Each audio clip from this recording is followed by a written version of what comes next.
Good morning! Today, magluluto tayo ng taho. Yun know, yung mamang taho-taho. Ayan. Gagawa ko ngayon, pero gagamit lang ako ng extra soft tofu na mabibili sa store. So, mayroon ako ditong sago and brown sugar. First, magpainit ako ng tubig. Okay, dito nagpainit na ako ng tubig para ito sa ating sago. And dito naman sa kabila, gagawa ko dito ng syrup na brown sugar syrup. We just need water, sugar, and vanilla extract.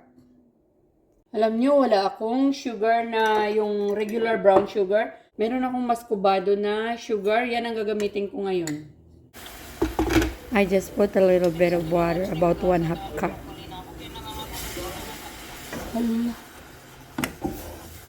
And we just need to put some vanilla. A little bit. There.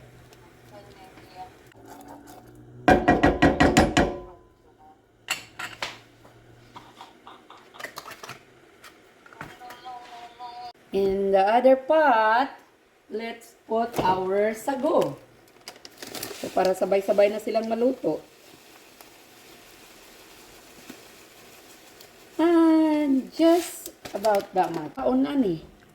Kailangan ko lang i-microwave to ng few minutes.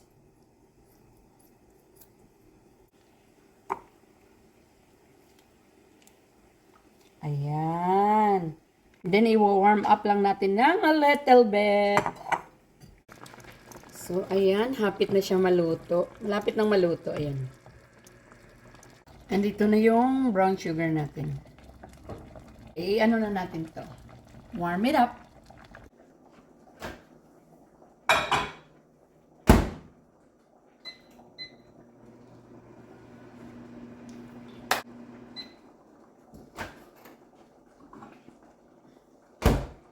Ayan, nag-warm na siya. Nagkulo-kulo.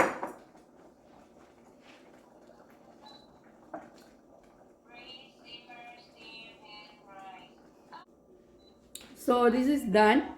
So, ayan na siya. Lagay natin dito.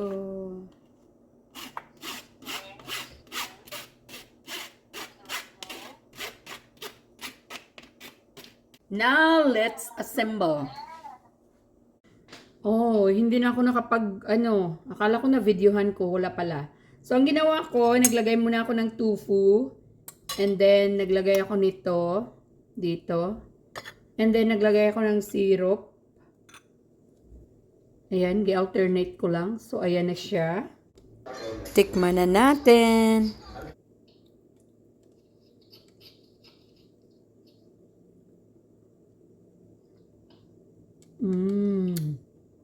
More syrup, please. Ay, ay, ay. Syrup.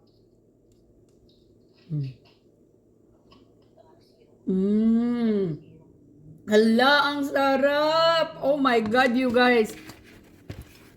Kung nandito kayo sa US and you don't know how to make tofu or taho, I'm telling you guys, ito, very, very close doon sa taho na kay Mamang Taho, Mang Tataho.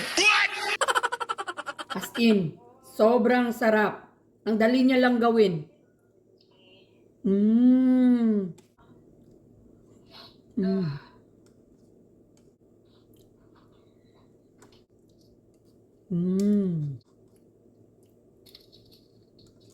At saka yung tofu niya, very, very soft.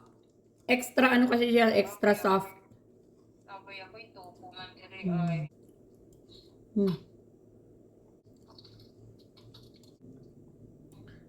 More syrup, please. May fireworks pa nga, may fireworks.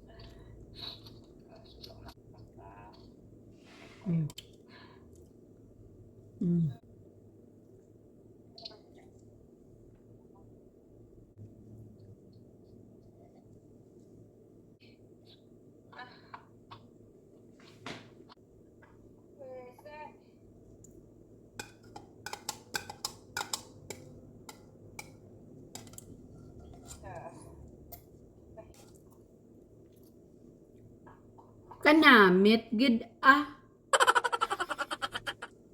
Wala na, ubos ko guys. Oh, ang dami kaya na yung taho. Parang nakalahati ko yung taho. Oh. Super sarap.